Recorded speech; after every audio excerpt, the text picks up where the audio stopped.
Today we finally got news about the next Disney Dreamlight Valley update, Tales of Agrabah, launching next week, Wednesday, February 26th. And if you've been following them on social media or on Discord, you've probably already seen the trailer and the key art. You have some speculation, but did you know there's even more information out there about this update? So let's look at everything we know so far. Let's start with the key art. So we have Aladdin and Jasmine. We saw them in the trailer. We see what looks to be a carpet-inspired glider, maybe. It'd be really neat if we actually get to ride it like this. And I say carpet-inspired because you can see all those Mickeys on there and the little Dreamlight symbols. So this is not carpet that we'll talk about in a little while. It was also coming to the game. This is clearly a separate carpet. You have the door referencing the realm that we see in the trailer. And it's hard to tell with the key art what things may or may not be items versus the realm or just things for the art.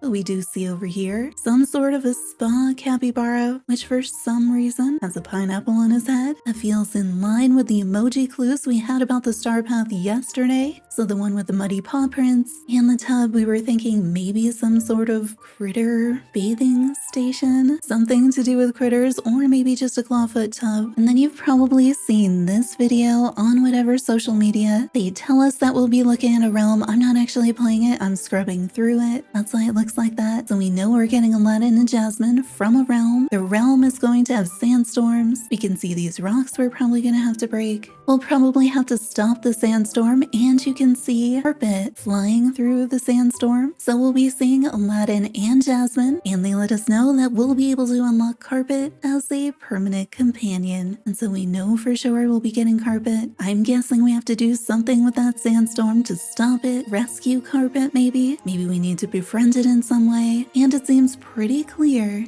that this Carpet is different from the other one because we don't see those Mickeys here. This is clearly the character, and the other one I'm guessing is going to be a glider. It looks like Aladdin and Jasmine will join the valley together, and I'm guessing that the tower behind them is going to be their house. It looks like this is probably a Jasmine reward. I'm wondering if the two different furniture pieces behind her may also be unlockable with Jasmine as part of her friendship rewards. This is in the section where they're talking about friendship rewards, so it seems like it would make sense. And these are probably from Aladdin. I feel like maybe that could be a door, but I could also see this just being the inside of their house, or maybe both. They say we uncover the power of wishful thinking with Jasmine. I'm guessing that's just a nod to a quest. And then we see Aladdin is gonna have a gem stall. Now this is something we talked about early game, wanting a way to get gems from the 7 dwarfs maybe, something like that. I don't know if I want this now. I kind of wish I could sell him my gems at a higher profit. I'm also hoping that there's no daily limits, but with the way they have this set up, I wouldn't be surprised if we can only buy one of each day, and I wouldn't be surprised if it doesn't help with the star path. So that is everything that Disney Dreamlight Valley has posted today, as far as I can tell. However, that's not everything. We have 2 different articles and an additional video. This first article is from True Achievements. It has most of the same information we just learned. However, it focuses on it as an Xbox update, and it includes an interview. They let us know we'll be doing things with Aladdin first, reuniting him with Jasmine, and then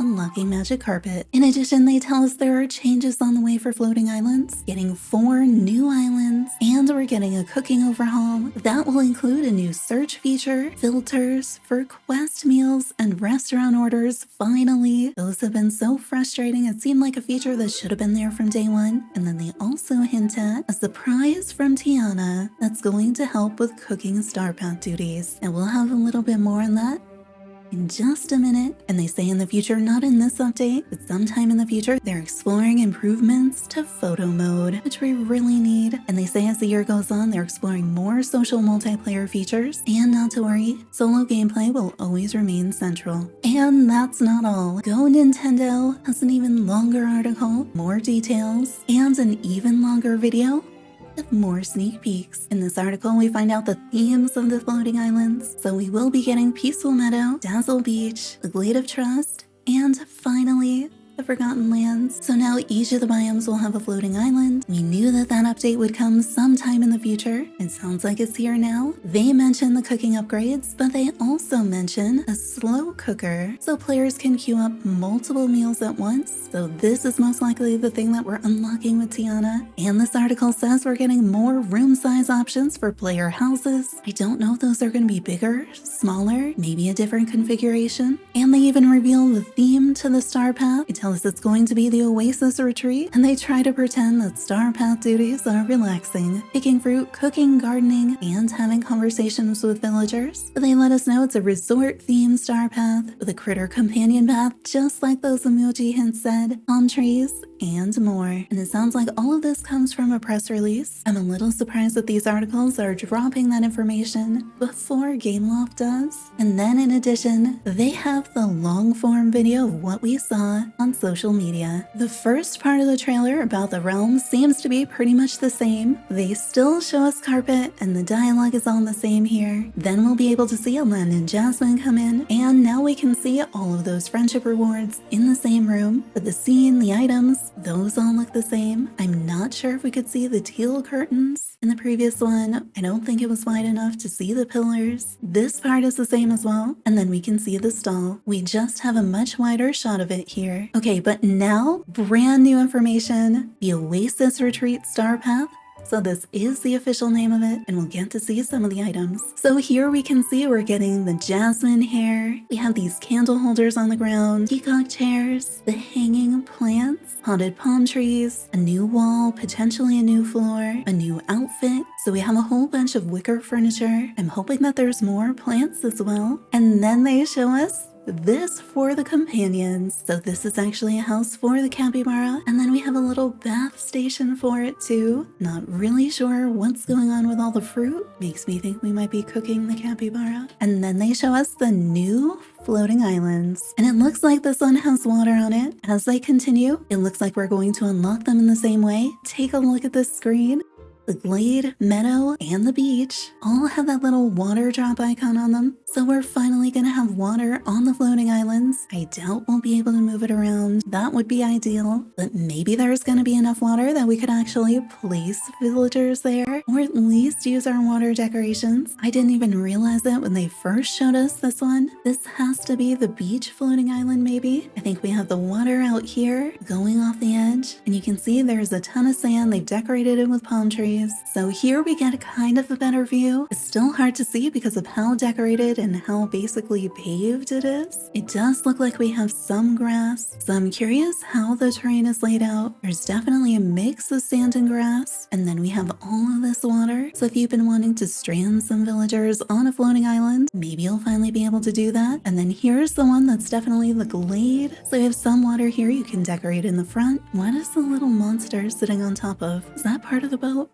The train looks similar to what we see in the glade otherwise, but so far it seems like they're putting the water around the edge of the biomes. Are these trees new? So they showed us the beach and the glade. We haven't seen the meadow yet, and we haven't seen the Forgotten Lands. They'll still be 15,000 Dreamlight, so hopefully you have enough Dreamlight saved up to unlock all of them. And then we have quality of life improvements. We get our first look at the improvements to cooking. So now we have a search bar, we have meal types, ingredient types that we can search by, so we can apply and reset those filters. Seems very similar to what they did in the furniture menu. But now look on the left side, we have totally different options here. It looks like we have everything: quests, restaurant orders. It looks like maybe the heart, we can favorite things that we can use all the time. The gift box, can we actually search recipes and our villagers' favorite gifts for the day maybe? And then perhaps that last one is the slow cooker. I really just don't understand why we can't increment our recipes like I can in other games that I play. Why do you want me to sit here pushing the button? There's no benefit. It doesn't need to be hard. So yes, they are confirming here. Restaurant orders, quest orders. Wait, Halloween gingerbread cookies? Are those new? I don't think I've made the smoothie before either. I did get a little behind in Disney Dreamlight Valley. I don't think I made caramel apples either. Then we get our first look at the new slow cooker introduced to us by Tiana, and then they show us how it works. So we can do multiple meals. This looks very much like the ones in the DLC, except this time we're using Dreamlight, which is way easier to come by. Maybe, at least I actually had more of it until I started unlocking floating islands. I do wonder how long it'll take to cook these. I don't understand why it's not instantaneous. In the video, they show this going by pretty quickly. Half the reason I never used the ones on Eternity Isle, they were overly expensive and incredibly slow. So sure, you could leave it there while you went and did other things. It wasn't really what I was looking for. They actually called this one a slow cooker, which would have been an appropriate name for the other one. But they also claim it'll be making things faster, so we'll have to see exactly how fast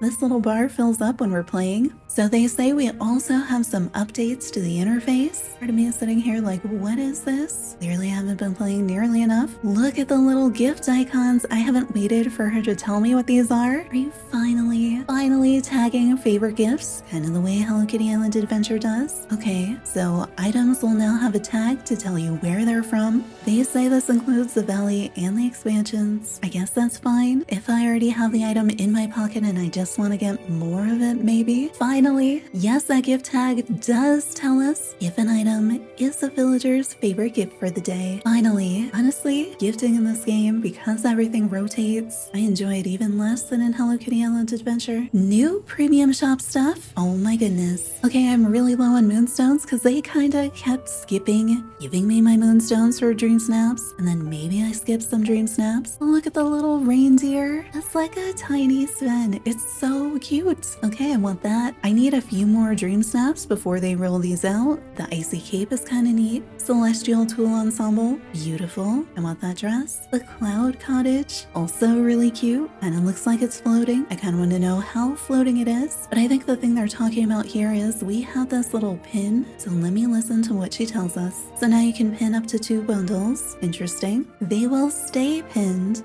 until you buy them, unless you swap them for something else. Okay, so we can now pin up to 2 items, and they're gonna stay there until you either buy them or pin something else. Does that extend the length of time? Like I see it says refreshes in 3 days. Is that gonna let me keep these items longer? They didn't actually tell us. The wording they used is pinned until purchased, or you swap it for something else. So if this feature actually does work that way and you can keep those items pinned all the way until you buy them, that would mean if I don't have 3K moonstones right now, I could pin the little reindeer bundle, do some dream snaps, and then buy it when I've saved up. I'm hoping that's what this means. It wasn't entirely clear because that refresh still shows on this page. Okay, here we're learning about the size of the rooms, so you can make it bigger or smaller. So it looks like we can now have different dimensions too. So you can make a long skinny room if you want one. So it looks like you're actually drawing the box and make whatever size that you want, even long skinny rooms. So this seems potentially really useful for decorators. I hope we can resize existing rooms, not just pick a size one time. I kind of like it as an idea. Can you not make it full size? I'm just noticing that the arrows, they're only on the right side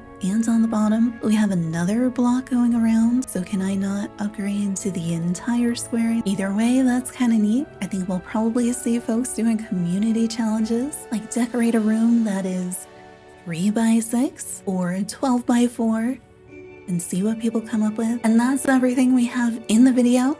But you can see that was so much more information than we got from Gameloft's social media today. I imagine they'll probably be coming out with this over the next few days. For whatever reason, Go Nintendo posted it first, so we'll get to see everything and more on Wednesday, February 26th, when the update drops. We'll probably see more from Gameloft before then. We usually see some sort of a blog post, and there's always secrets hiding in the patch notes. Subscribe for more Disney Dreamlight Valley and cozy gaming content. We may be streaming the update. Unfortunately, it drops the same day as the Hello Kitty Island Adventure update. I haven't figured out how I'm gonna structure that day yet. Turn on notifications to find out the next time we go live. Hope to see you there.